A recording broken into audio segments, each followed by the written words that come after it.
And welcome to special EWTN Bookmark. Our guest is Michael Lichens. He'll be talking to us about two books, Father Amorth's My Battle Against Satan, and also The Devil is Afraid of Me, the life and work of the world's most popular exorcist by Father Gabriel Amorth, published by Sophia Institute Press. Welcome, Michael, to EWTN's Bookmark. Nice to have you on. Thank you. Thank you for having me today. Right. People remember you were on with Father Mitch the other day talking about Father Amorth. And let me ask you, did you ever know Father Amorth? Unfortunately, I never had the chance to meet him. I've had the pleasure of getting to know some other folks that have met him and got to know him over the years, but he died in 2016 before I really got a chance to get to dive into this subject and get to know him on a personal level. Now, before we actually talk about the book, let's talk about Father Amorth in general. He is a name, if you hear about exorcisms, that you hear all the time. Why did he become such, a popular figure in dealing with exorcisms? Well, a large part of that was he was one of the first to really decide he wanted to talk openly and bluntly about it. Mm-hmm. He did many shows with Radio Maria in Rome in the Italian language, which became the basis of several of his books. And he would also took on a desire to teach others how to be exorcists. He started the International Association of Exorcists, which he was president of until 2000.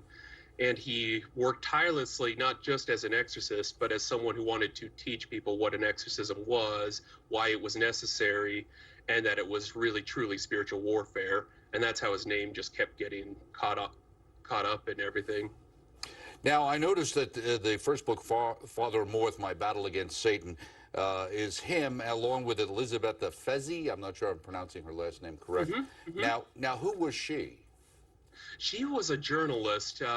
Amorth interviewed with several journalists, both secular and religion, and she was one of the ones that interviewed him quite extensively about every subject under the sun.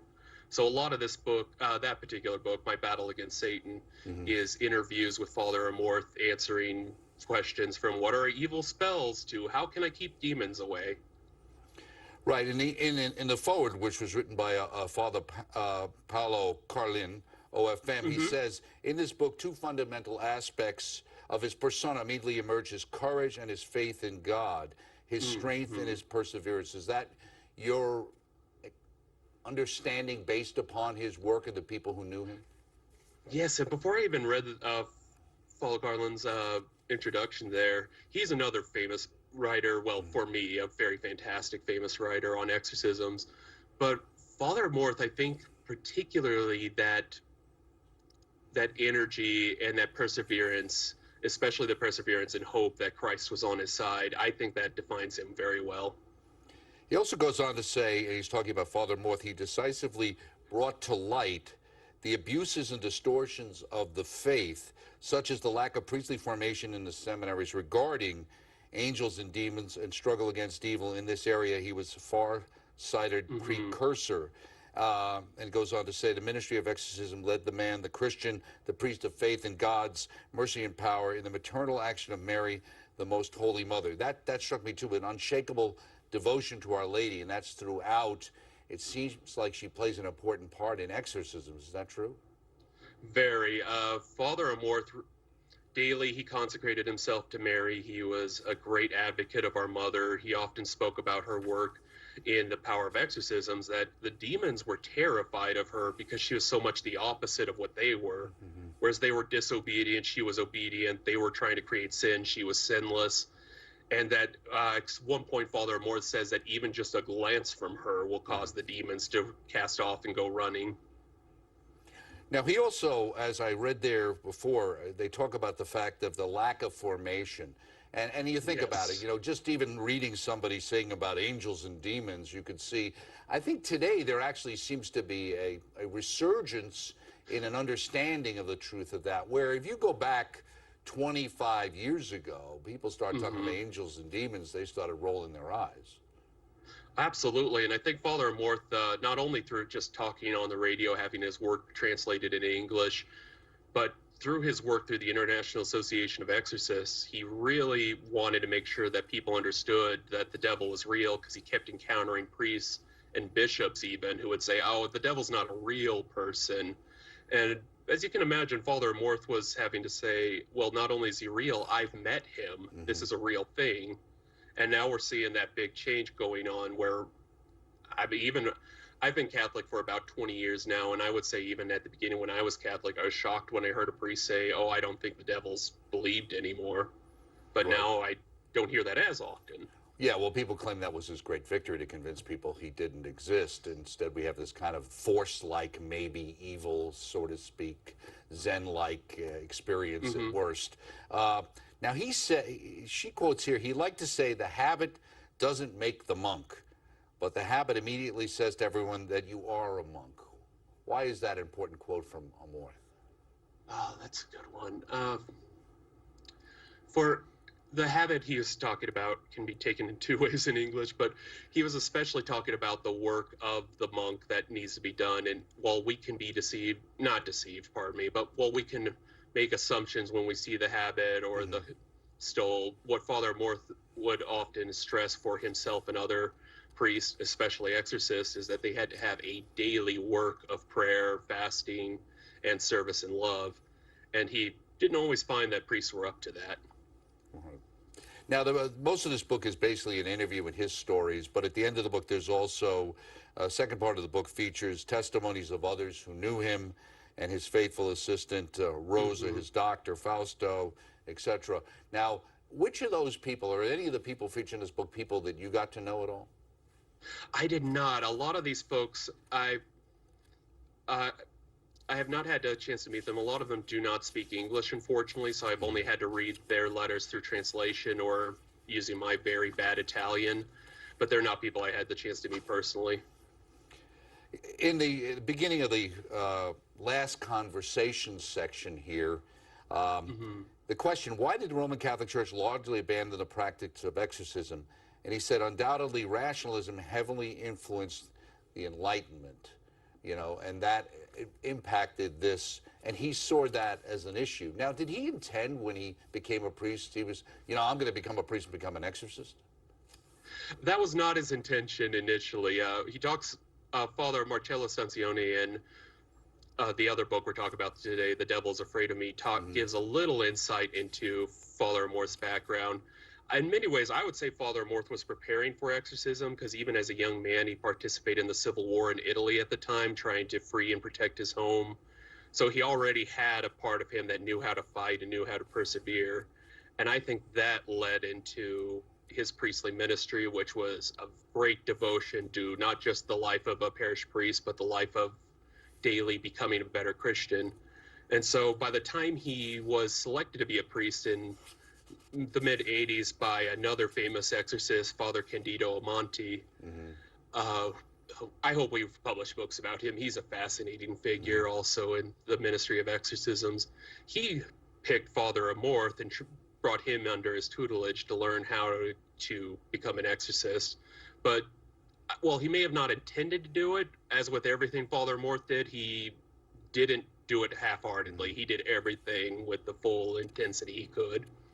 Now, there's some discussion here about something called the old ritual and the modern ritual, and his preference. What were the differences? Why did he prefer the old ritual?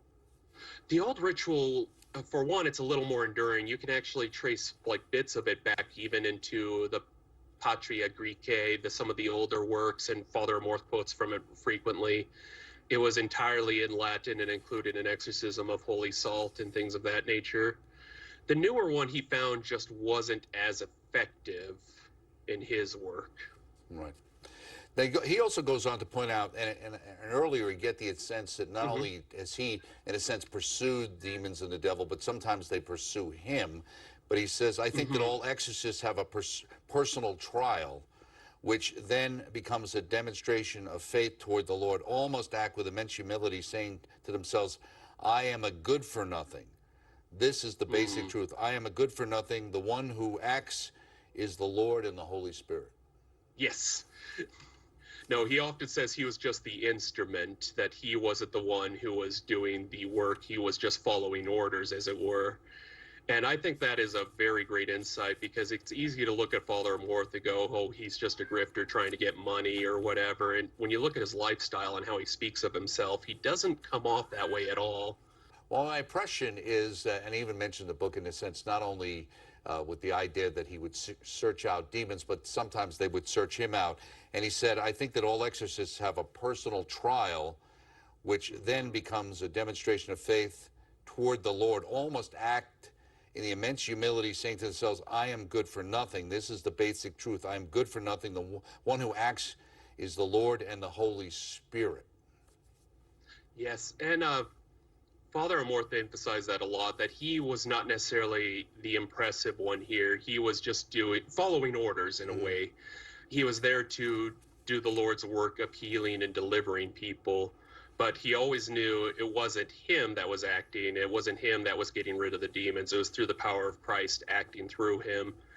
He talks about a couple moments of humility. His first exorcism, he encountered a demon who, after some time, identified himself as Lucifer, and this was Father Amorth's very first exorcism. He also has encounters where the demons would lie to him, trick him, and he would have to learn very quickly, okay, don't trust just because they promise to leave doesn't mean they will, because as it turns out, demons just lie. Right. And so he found himself often needing to remember that it was the Lord in charge acting through him. And this is also helpful to remember what we were talking about before, that sometimes people can think he's a grifter, that he's just trying to get money and attention. I often counter back that, well, he was living in the same apartment. He never gained that much money, never even traveled internationally that often. So if he was grifting, he was doing a terrible job of it. Right. He was a bad grifter. He also said, in the section here on the last conversation, says, many people find entering into combat with the demons a terrifying thought. And he said, never. I have never been afraid. Not even at the beginning, never. I always say that it's the devil who's afraid of me, which is actually the title of the second book we're going to be talking about. Is that bravado, or is that what he seemed to actually feel? He actually felt it, and there was a case where a demon actually said to him, we can't do anything against you because you're too protected. And that wasn't Father Amorth protecting himself. It's because of his daily consecration to Mary, his prayers, and his invocation of the saints and angels to be on his side, that he knew he had some people in his corner. But yes, he did find that his encounters with the devil, especially with Lucifer, that he found that while he could be hunted, it was Lucifer who was more afraid of him because of who was on his side. Right. Now, there's another question in here I thought was interesting. It said, have any souls in hell ever been able to leave this abyss and go to heaven? He says, it's impossible. One day, one of the girls of Fatima asked Our Lady, could a condemned soul repent? Could God take him from hell and put him in paradise? Our Lady responded, oh, yes, he could, but they do not wish it. Huh. Yes, and that one from Fatima is a fascinating thing, but I remember throughout this book, he talks about whether or not people from hell, whether the dead can come back, and he always says it's impossible, that their wills are now attached to hell. And that's a big piece of this, is always will. Where is your will going? Because you need the will to follow God in order, obviously, to follow him. But if you're going to hell, you're not exactly, you're chosen now, and you're not exercising the will anymore, because your will has chosen that to stay in stasis. Right. Well, it's important, I guess, in a book like this, is understanding, A, there is hell, B, there are demons, and we need to be, I think, maybe afraid of them, even if Father Amorth wasn't. That's Father Amorth, my battle against Satan. And the next is the second book, The Devil is Afraid of Me, him with Marcello Stanzioni. Who was Marcello? Another figure I really hope we can translate some of his books. He's an angelologist. He writes about the angels and their encounters, as well as an exorcist himself. He's written something like 200 books in Italian about angels, and he was a personal friend and protege of Father Amorth, and therefore brings some really fantastic insights, kind of introducing Father Amorth to everyone else, talking about his first exorcism and how he was kind of, he uses the term exorcist par excellence, and gives you just a great idea of who he is, especially from another expert. Now, when did actually Father Amorth die? Because this was done post facto of his death, like this book. It is. Yeah, we're translating his work. Thankfully, he left us a lot to translate, but we're slowly getting that through. He died in 2016 at the age of 91, worked up until the day he died. Now, in the section here, it says, Father Gabriel was a gruff person only in appearance.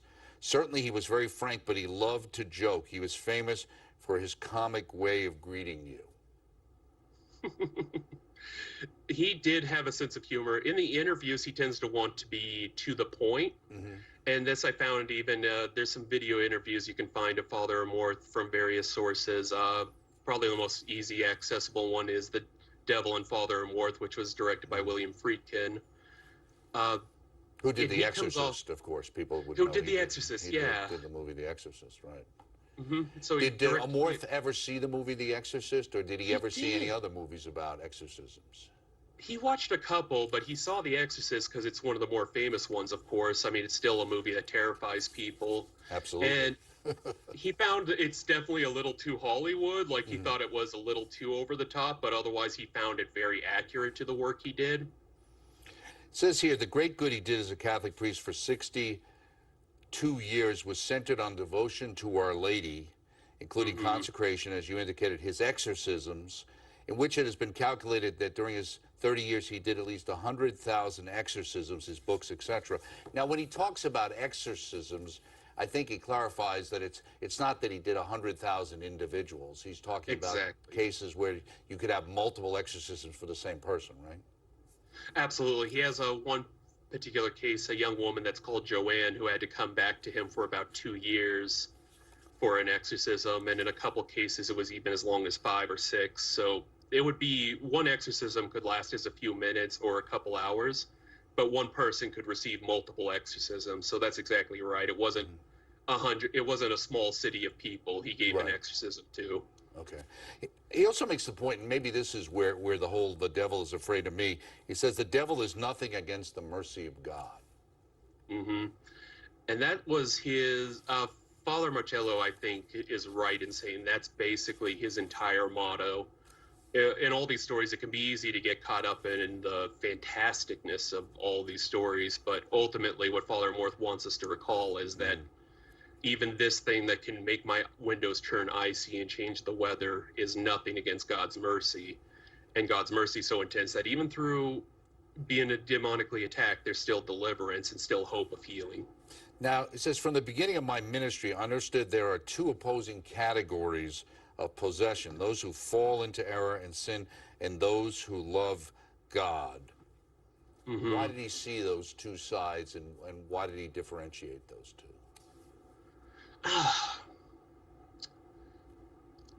So there's the possession of being what it is. There's those who, of course, get possessed by seeking it out. They go to demonic seances, just occult seances. They decided they wanted to cast spells.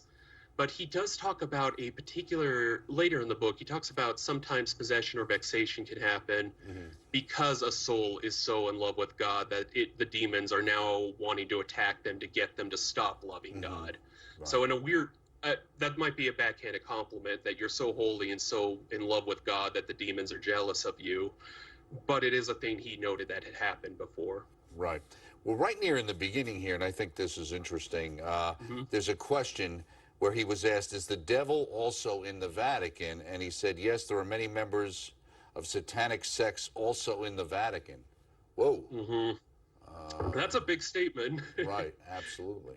And the interviewer just asked, well, how do you know? And that's an interesting thing really the first question you should always ask is, how do you know? Right. And as he mentioned, it was things he had heard second-handed to him and also Father Candido, who, unlike Father Amorth, had a gift of discernment, the ability to see and feel spirits, had also felt that in the Vatican. Yeah, it's interesting, too. He says, what are the most common reactions among your patients? And I guess that's how he referred to them. How do they demonstrate hostility towards the prayers of liberation during the exorcism? Say, there are many who spit. They also try to guess the exact moment to get you. So that's something you kind of saw in the movie The Exorcist, the idea that they use information about you to disrupt the exorcism, right? Absolutely. this hadn't happened to Father Amorth, but he had heard of cases and was familiar with cases where someone would be receiving the exorcism, and all of a sudden they would start shouting out to the priest things, sins, guilt, things like that, that no one would know except the priest. Father Mitch was actually even telling a story in our interview of a priest who became demoralized when that happened and had to go get psychiatric counseling for years. It's a psychological way of getting the priest to trip up and to stop the exorcism. Right. In fact, it's interesting on page 81 in the book on The Devil is Afraid of Me, actually the question's asked, what can be the role of the psychiatrist in related to exorcism? Yeah, he used both psychologists and doctors, which many exorcists do. They consult with them. He had a couple psychiatrists and doctors that he would consult with particularly, and even one psychologist who wouldn't give me his name but allowed me to interview him about consulting with exorcists. It's a fascinating area because the first job is to find a natural explanation for everything before we even consider the supernatural. And psychiatrists can be very helpful in that. Father Morth notes that sometimes they need healing from both the psychiatrist and the exorcist because they might have mental illness, but they're also possessed, or they need just one or the other for healing. Right, and that's really the church's approach to everything, is to first, basically check all the natural reasons something might be occurring before assuming or at least considering that there's something supernatural. With that being the case, how do we recognize the action of the evil, and how does someone out there recognize that maybe there's something going on? There's a couple ways you can look for it. Father Morth talks about, there's of course the really obvious ones, a vexation. That's where things are coming off your window, where you're getting scratch marks on you, and voices taunting you. Those are the obvious ones. There's also the less obvious. These are people who have sudden physical and emotional changes, and there's no natural explanation for it. A lot of times demonic entities will attack family members, not family members directly, but will try to ruin those relationships to separate the patient. Demons love nothing more than to separate us from our fellow man, because that we're supposed to be social animals. That's what our nature is, and to get that away.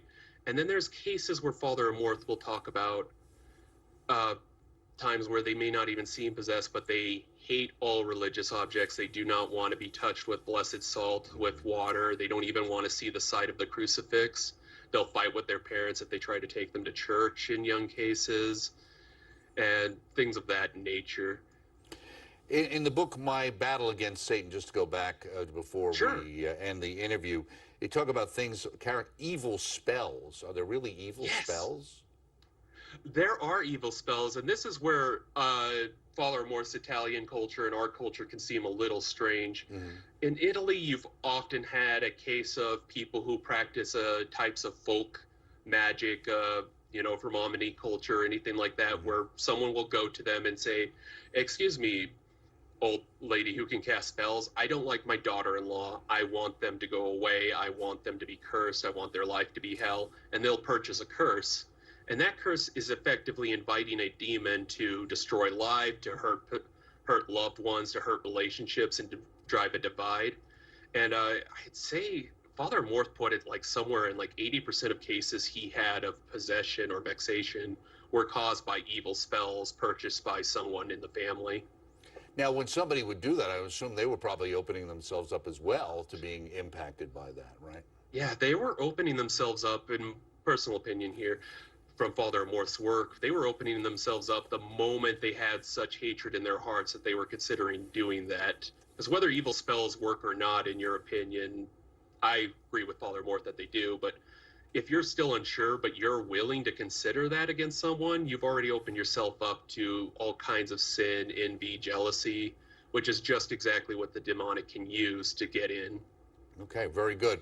We'll have to leave it there. Michael Lichens talking about two books, Father Gabriel Amorth, The Devil is Afraid of Me, and also Father Amorth, My Battle Against Satan, both available through the EWTN Religious Catalog, EWTN.com. Of course, EWTNRC.com, specifically for all things Catholic. Pick those books up. Thank you so much, Michael, for joining us, and thank you all for joining us here on Bookmark. We'll see you next time.